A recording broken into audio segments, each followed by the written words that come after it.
Hello प्यारे बच्चों, मैं हूं कमलेश मरोठा और आप सभी का स्वागत करता हूं आपके अपने चैनल दी NSY इंग्लिश एजुकेशन में। आज का जो कंसेप्ट है वो है पास्ट का सिंपल।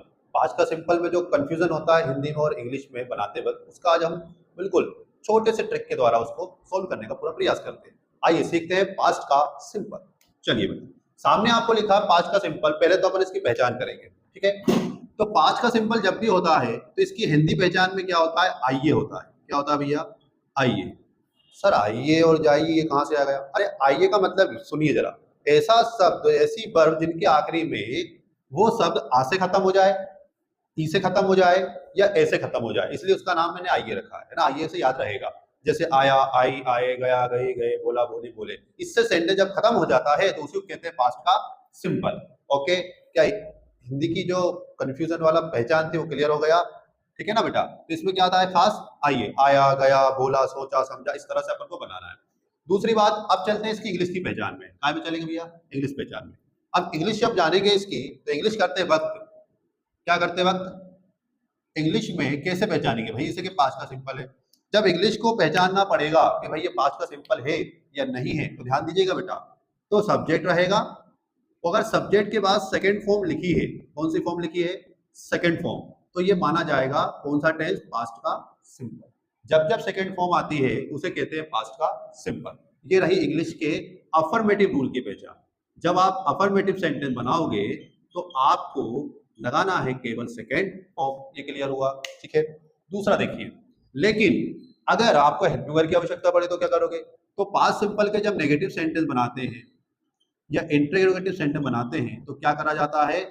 तो आपको हेल्पिंग वर्ब की आवश्यकता पड़ती है और हेल्पिंग वर्ब के रूप में पास्ट के सिंपल में लिया जाता है डिड नाम की हेल्पिंग वर्ब। कौन सी हेल्पिंग वर्ब ले लेंगे आप? डिड ले लेंगे। और जब डिड ले लेंगे तो आप सेकंड फॉर्म कहीं भी नहीं आएगी, केवल और केवल लगाएंगे अपन फर्स्ट फॉर्म। डिड के साथ कौन सी फॉर्म आएगी? फर्स्ट। क्लियर हुआ इतना?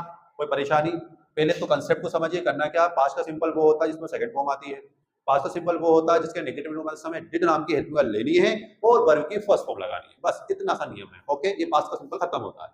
दूसरा, आप देखिए भाई, कुछ अपन इससे एग्जांपल लेके इसको सोल्व करने का प्रयास करते हैं। जैसे मैंने कहा, मैंने कहा, मैंने कहा, कौन सा टेंस है? वह सेंटेंस जिसके आखिरी में आ ई एस है। आई ए से सेंटेंस खत्म हो जाता है। कहा, बोला, आ से खत्म हो गया। तो ये अफर्मेटिव है, तो मैंने क्या होगा भैया? मैंने मतलब मैं, और मैं मतलब होता है आई, तो आई बनाएंगे। फिर वर्ब क्या लिखनी है? Second form. कहना मतलब से होता है, से की सेकंड फॉर्म क्या हो जाएगी? सेड। तो बन गया आई सेड, मैंने कहा। फिर मैंने इसका नेगेटिव बोला, मैंने नहीं कहा, मैंने नहीं कहा। किसने कहा? तो मैंने थोड़ी कहा। तो यहाँ पे क्या बनाएंगे? अब नेगेटिव बना रहे हैं, अफर्मेटिव तो रहा नहीं, तो मैंने हो जाएगा आई। हेल्पिंग वर्ब के रूप में यहाँ पर पास्ट के सिंपल होता है तो अपन क्या लगाएंगे? डिड लगाएंगे। नेगेटिव है तो नोट बना रहे हैं, ठीक है। और कहना मतलब होता है से। अभी आपको बताया है जब जब डिड होगा तो डिड के साथ जो वर्ब आएगी वो कौन सी हो जाएगी भैया? फर्स्ट फॉर्म हो जाएगी। Okay, clear? कोई दिक्कत? तो बेटा ध्यान रखिए, जब भी पास्ट का सिंपल होगा तो पास्ट के सिंपल में अपन को वर्ब की सेकंड फॉर्म लगानी है जब अफर्मेटिव सेंटेंस बनाएंगे। लेकिन हेल्पिंग वर्ब की आवश्यकता जैसी पड़ी, जैसे नेगेटिव इंट्रोगेटिव जैसे ही बनाते हैं, तो हेल्पिंग वर्ब में डिड लेना और डिड के साथ वर्ब की फर्स्ट फॉर्म लगा देना बस। और हिंदी में पहचान होती है आइए, आ ई ए। कुछ लोग तथा से बनाते तो आता था जाता था, तो वो तो पुराने नियम है। नए नियम में आइए। ओके, आई होप आप सभी को समझ में आया होगा। चलिए नेक्स्ट वीडियो तक जल्दी मिलते हैं, तब तक के लिए जय हिंद।